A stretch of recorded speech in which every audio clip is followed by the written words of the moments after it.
శివోహం. నమస్తే ఫ్రెండ్స్, అందరకు శుభోదయం, శుభ సోమవారం. శ్రావణ మాసం అంటేనే శ్రావణ మంగళవారాలు, శ్రావణ శుక్రవారాలు మాత్రమే కాదండి, శ్రావణ సోమవారాలు కూడాను. ఎందుకంటే ఆ మహాశివుడు లక్ష్మీప్రదం కూడా. అలాంటి శ్రావణ సోమవారం రోజున ఈరోజు మహాశివుని క్షేత్రమైన కోటప్పకొండ క్షేత్రం గురించి తెలుసుకుందాం. ముఖ్యంగా కోటప్పకొండ క్షేత్రం గురించి అందరికీ తెలిసిందే. అయితే ఈ రోజున అక్కడి మహాశివుని భక్తురాలైన గొల్లభామ ఆనందవల్లి కథ ఈరోజు చూద్దాం. కొండకావూరు గ్రామానికి చెందిన సుందుడు కుందిరి దంపతుల కుమార్తె ఆనందవల్లి. వీరు యాదవ కులానికి చెందినవారు. ఈమెనందరూ గొల్లభామ అని పిలిచేవారు.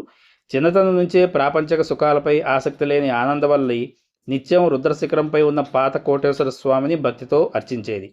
ఆమె భక్తిని పరీక్షించేందుకు పరమశివుడు తను ఒక కన్య అయినప్పటికీ ఆమెను గర్భవతి అయ్యేలా చేస్తాడు.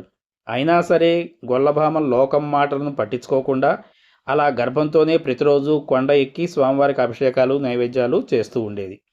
ఒకరోజు ఆనందవల్లి స్వామివారికి నైవేద్యంగా పెరుగు చల్లకుండను తలపై పెట్టుకొని కొండ ఎక్కుతూ ఉండగా అలసటతో మధ్యలో విశ్రమిస్తుంది. ఆ సమయంలో ఒక కాకి వచ్చి ఆమె తెచ్చిన పెరుగు కుండను ముక్కుతో పొడిచి కింద పడేస్తుంది. దానికి ఆమె ఎంతో దుఃఖిస్తూ ఈ కాకుల గోల వల్ల నా స్వామి పూజకు అంతరాయం కలిగింది అని బాధపడుతూ ఉంటుంది.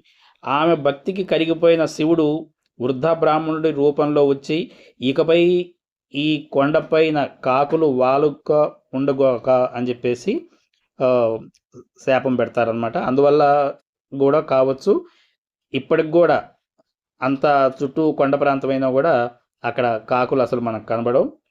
ఇక ఆనందవల్లి భక్తికి మెచ్చిన జంగమ దేవర అనగా శివుడు ఆమె నిత్యం కొండ ఎక్కి దిగే కష్టాన్ని తప్పించాలనుకున్నాడు.